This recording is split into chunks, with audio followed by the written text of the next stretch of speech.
Hello, welcome to the Honest Wargamer. I'm your host, Rob, and in this video, we're going to be talking about the Civil War, not the one from the upcoming film, which I'm actually quite excited about, but the Civil War that exists in the heart of Games Workshop.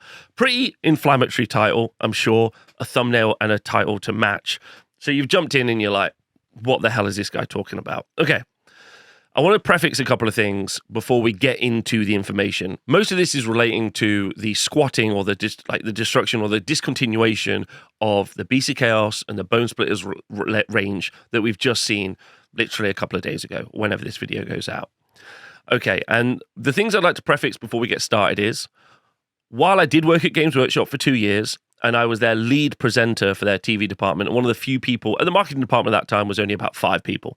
So to say that I had conversations with all of the key elements of the business would be an understatement. I was in quite a lot of high meetings and positions and really started to understand how the business worked. However, that was 8-9 years ago now. I think it was 8.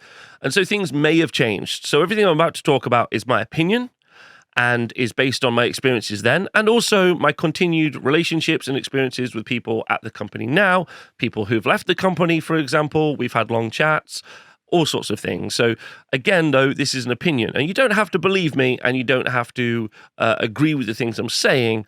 I'm just going to let you know what I think has recently happened and kind of give some context to some stuff that has been going on. And the reason I'm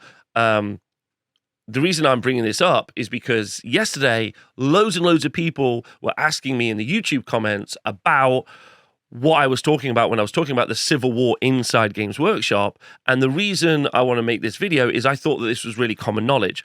Now, if you don't know, I make lots of content about lots of different war games, but also I have another channel called Square Based where me and my partner Val on that, we discuss all of the old world information. And we've been talking a long time about the internal Civil War at Games Workshop between Specialist Design Studios, which you will know as Forge World. So Forge World got reimagined into this thing called Specialist Design Studios, and I guess Games Workshop or Citadel Main.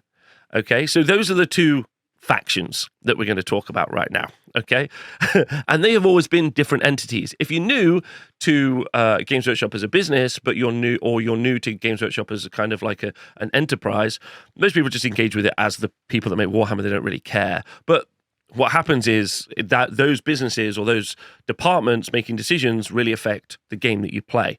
Let's talk about how. Okay, let's try to give some context. Forge World is run by a guy called Tony. Tony has effectively got an indie development company inside of Games Workshop Main. How he ever got it, I don't really know. You have to remember that Games Workshop has really professionalized over the last 8 years.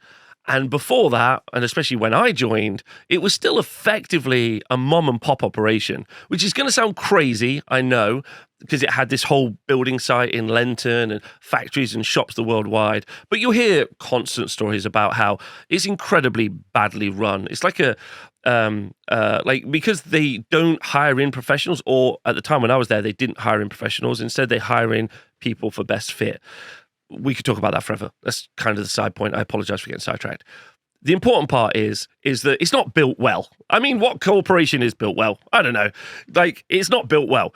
And so at some point, Tony was allowed to have his own independent department internal to Games Workshop. Okay. And then from there, they have produced the Horus Heresy. As an example, they produced a bunch of early Warhammer Fantasy Battle stuff. They did a lot of the Heresy stuff. They did all of the Armored stuff. It was kind of seen as the traditional department versus the new and exciting Games Workshop forward thinking team, right? Expert kits is kind of or traditional hobbyists, something like that. I think that's a fair way to put it. Okay. Now, this is the very crux of what we're seeing today and what we've seen in 40K as well, what we're seeing in Age of Sigmar, and what we're seeing in the old world. What happens in Games Workshop is every single department has a profit and loss sheet. So what they do is they sell products to each other. So the sculptors will make miniatures and then they'll sell those to, it's not called Books and Box Games actually now, but the department that make the rules and they kind of package that to delivery to us as the consumer, that part. And they'll be like, we're going to sell you this. And they're like, great, we'll take that. Then that department then sells those I know it's going to sound odd because they don't sell them, but they would and dollar sell them. They sell them off to the different sales channels. So like web is one, so like the website. Trade, which is where you have like all your local gaming stores and that department, and then like the actual Games Workshop stores, and then they all kind of like trade up, like we want 10,000 boxes or whatever it'll be, and then there is a department in the middle who forecast how much to make and all that other stuff. But effectively, that's how it works. They're all siloed businesses away from each other, and the reason that's done is so you can be like, okay, did your department make more money this year than it did last year? Like, how are you improving? What are you doing? Again, I'd like to be clear, this is how I understand it to work, or how I understood it to work at the time, and not necessarily how it definitely works. So that's how it works. Therefore, Forge World's profit and loss sheet is separate to Games Workshop's profit and loss sheet. So if you go and buy some Lord of the Rings minis, then Forge World or Specialist Design Studios has made that money. And then the other department hasn't made that money. Where does marketing come into this? As far as I understand it, marketing comes out of Games Workshop main and doesn't come out of Specialist Design Studios, or it didn't when I was there. And one of those things that is really important is that might still be true, which is why you get really negative messaging from the marketing team about SDS stuff. And generally, in my opinion, SDS stuff and the SDS community and staff are pretty unhappy with how the marketing team deliver and talk about their products, and they get a lot of information wrong. But maybe that's true for all of it. I don't know. But anyway, I'm kind of muddying the water there. I don't need to. So you've got these two different profit and loss sheets, okay? So what happens when you've got something like Beasts of Chaos, which is a really good example. Beasts of Chaos get announced to be in the old world. Okay, cool. So if you buy a Beasts of Chaos model at the moment, it would have gone into like the Age of Sigmar or Games Workshop's main profit and loss sheet. So then Forge World or SDS wouldn't make that money. That's how it works. So they don't make that money, and they do make that money, which is not cool. Okay. Now, I don't know who fired the shot first, whether or not it was Specialist Design Studios or whether or not it was Games Workshop main. However, at some point, the decision was reached, like it was in 40K, the decision was reached that never should the two mix, and those profit and loss sheets should be broken up even more distinctly. So, as an example with 40K, what we saw is for 9th edition 40K, you could play with all of the Heresy miniatures, not the Mechanicum ones. I'll never forgive that, never forget. You could play with any of the Forge World Mini. So, you could go and take like a giant Warlord Titan and play in 40K, although you couldn't play it in competitive 40K, but loads of the other stuff you could play in competitive 40K. A good example of one of the really famous ones that we saw in Comp 40K was the Leviathan Dreadnought. It got taken loads in 9th edition 40K. They sold 1 million of them. However, mainline Citadel didn't make loads of them, didn't make any money. All of the Leviathan Dreadnoughts that you bought, the money went to Specialist Design Studios and didn't go to Games Workshop main. That's why we saw the new Horus Heresy edition. You might have seen it as like it becoming more accepted, but what you're actually seeing is an agreement on those sheets so that you could get that sold in mainline but not spread into 40K. That way 40K has got a spreadsheet, and then Heresy has got its own spreadsheet. Does that make sense? And so now when we flop over to Age of Sigmar and the introduction of the old world, which I guess definitely if you're a Beast Scouts player, you're like, oh, well, you introduced the old world and now I lose my army. That's sad. I understand. But they could have just not done this. And this siloing of their business creates a really negative impact on the audience. And also the non-communication about how it works is also a massive problem as well, right?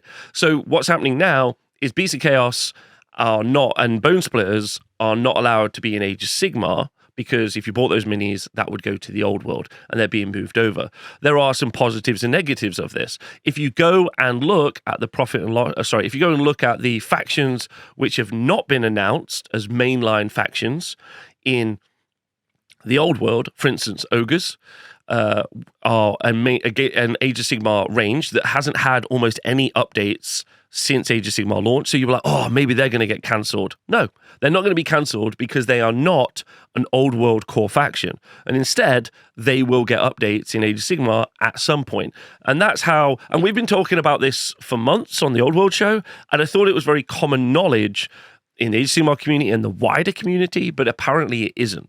And I just thought I would break that down for you into a simple to understand kind of explanation. And so I just like to point out that I don't agree with any of how they build their business or integrate their business. Even when I worked there, I thought some of the processes that they used were really silly to work out who made what money and who did what.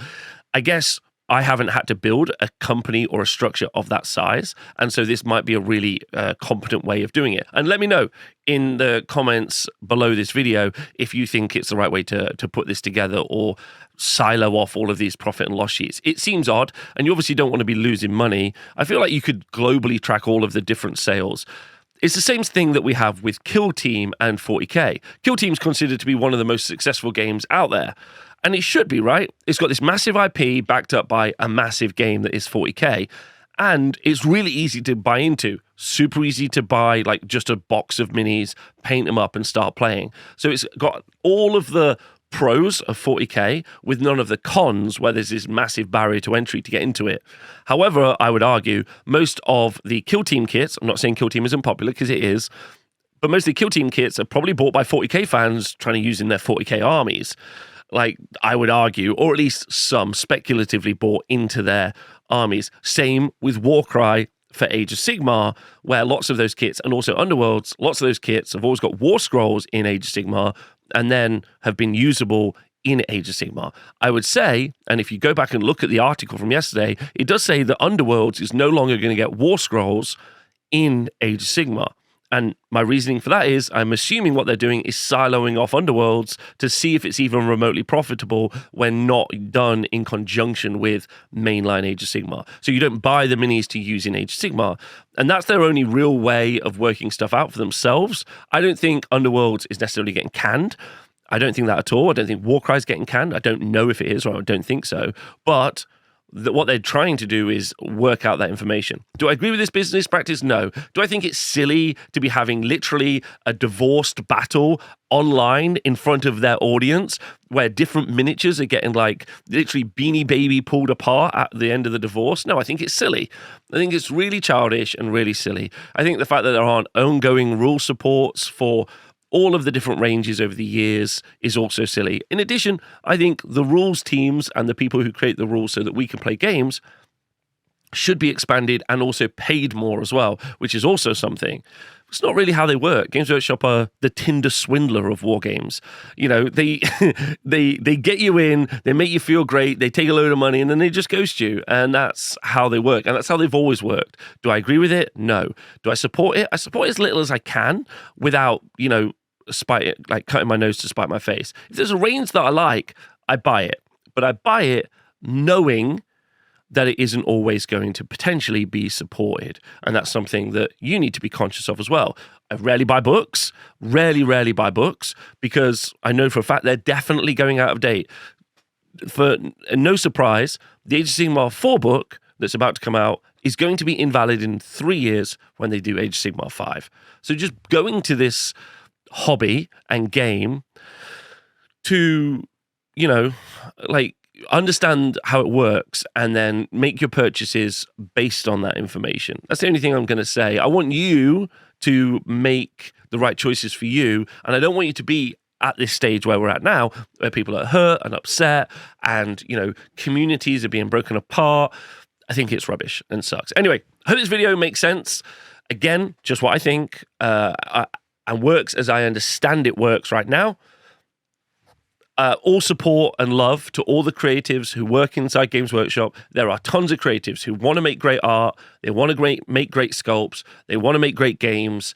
There's loads of those people in that company, and they are always done a disservice by the company outside of them. And to round this show off, that's because of capitalism. Thanks very much for listening. I'll see you soon.